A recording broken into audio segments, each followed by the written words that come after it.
कृष्ण जन्म कथा।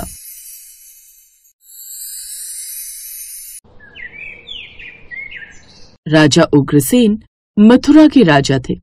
उनके पुत्र का नाम कंस और पुत्री का नाम देवकी था।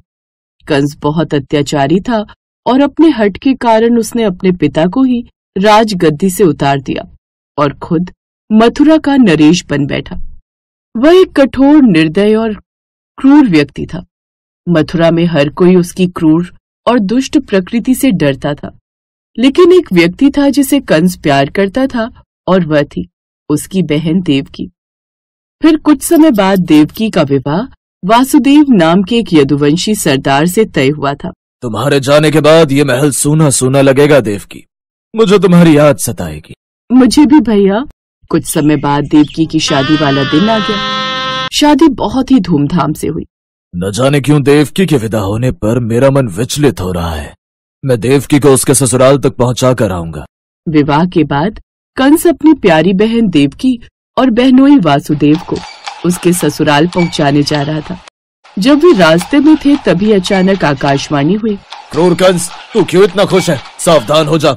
जिस बहन को तू इतना प्यार करता है उसी के गर्भ से जन्म लेने वाला 8वां पुत्र तेरी मृत्यु का कारण बनेगा। क्या देवकी का पुत्र मेरे मृत्यु का कारण बन सकता है? यदि ऐसा है तो मैं देवकी का ही वध कर देता हूँ। भैया, मैं आपकी बहन हूँ, आप ऐसा कैसे कर सकते हैं?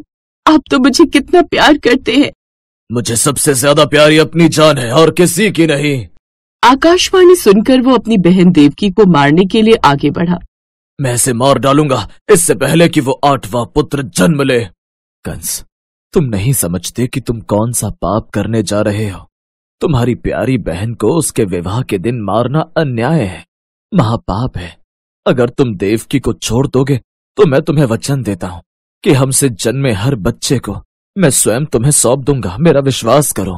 ठीक है, मैं देवकी को छोड़ दूंगा, लेकिन मैं ये निश्चित करूंगा कि तुम अपना किया हुआ वादा निभाओ। फिर उसने अपने सिपाहियों को मथुरा वापस चलने का आदेश दिया। जब वे मथुरा पहुंचे उसने वासुदेव और देवकी को कारागार में डाल दिया।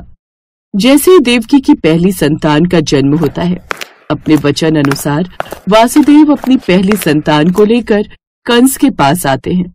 बालक को देखते ही कंस के मन में ममता के भाव आ जाते हैं। कंस सोचता है, भला इस मासूम बच्चे ने मेरा क्या बिगाड़ा है? मुझे तो खतरा 8वीं संतान से है। कंस का मन बदल जाता है।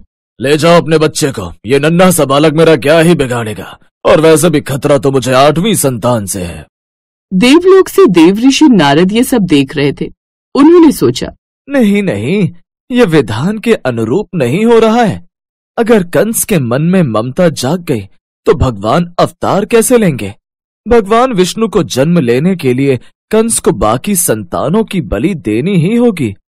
इसके पश्चात देव ऋषि नारद जी कंस से मिलने आते हैं। नारद जी के एक हाथ में एक कमल का फूल रहता है। कंस, मुझे ये बताना, इस फूल की पहली पत्ती कौन सी है और 8वीं पत्ती कौन सी है? इसकी तो हर पत्ती पहली और हर पत्ती 8वीं है। वही मैं भी कहना चाहता हूँ। तुम्हें क्या पता उस आकाशवाणी ने कैसी गिनती कराई हो? ऐसा भी तो हो सकता है इस कमल के फूल की तरह पहली संतान ही 8वीं संतान हो। ये सुनकर कंस कारागार में जाता है। कंस ने देवकी से बच्चा छीन लिया और उसके पैरों को पकड़ लिया और फिर उसने उसे जमीन पर पटक दिया। वो बच्चा उसी क्षण मर गया। इसके बाद कंस ने 7 बच्चों को भी इसी तरह मार डाला। समय बीतता गया। देवकी 8वीं बार गर्भवती हुई। क्या मेरी आने वाली संतान भी मारी जाएगी? हे भगवान विष्णु, कुछ चमत्कार करो। प्रभु, उस क्रूर कंस से हमारे पुत्र को बचाओ। श्रावण मास की अष्टमी तिथि थी। मथुरा में एक भयानक तूफान उठा। मूसलाधार बारिश हो रही थी और आकाश काले बादलों से ढका हुआ था। देवकी 8वें बच्चे से गर्भवती थी। अचानक भगवान विष्णु उनके सामने प्रकट हुए। सुनो वासुदेव, तुम्हारी इच्छा पूर्ण हुई। मैं तुम्हारे बच्चे के रूप में जन्म लूंगा। वासुदेव, इस बच्चे को यहाँ से गोकुल ले जाओ और उसे नंद के यहाँ जन्मी बच्ची के साथ बदल दो।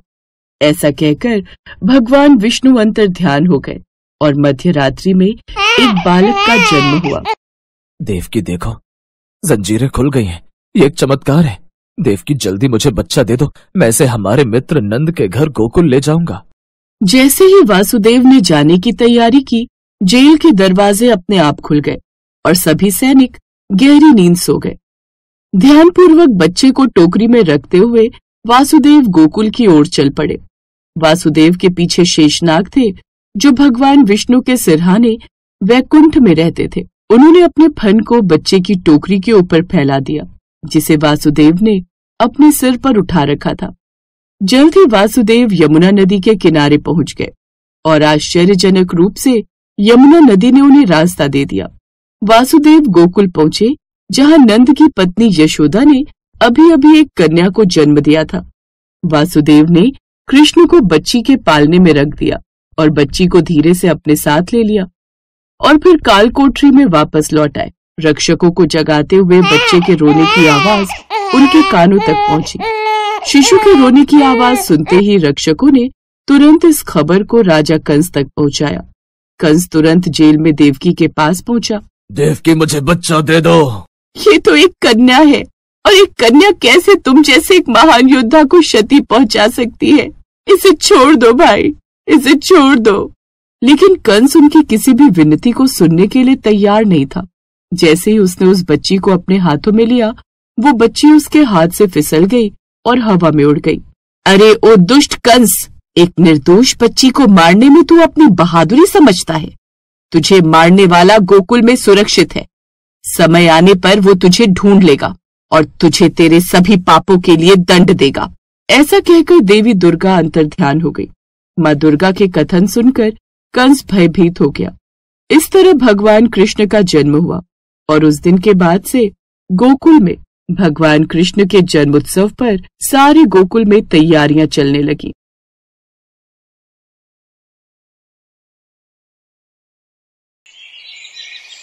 श्री कृष्ण की बाल लीलाओं से जुड़े कई रोचक किस्से हैं। ऐसा ही एक किस्सा है कालिया नाग का।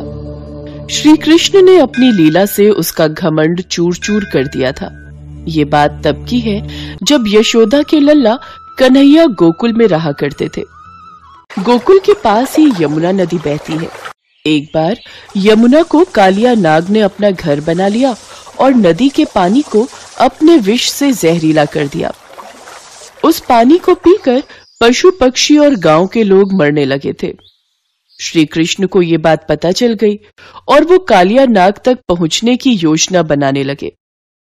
एक दिन वो अपने सभी मित्रों के साथ खेलते खेलते यमुना नदी के किनारे पहुंच गए और जानबूझकर गेंद को यमुना की ओर फेंकने लगे। कान्हा, तुम बार बार गेंद को यमुना की ओर क्यों फेंक रहे हो? अगर गेंद यमुना में चली गई तो कौन निकाल कर लाएगा? अरे मैं भी क्या क्या करूं, बार बार गेंद यमुना की तरफ उछल जाती है। अब ध्यान रखना, मैं तुम्हारी ओर गेंद फेंक रहा हूं, तुम पकड़ लेना।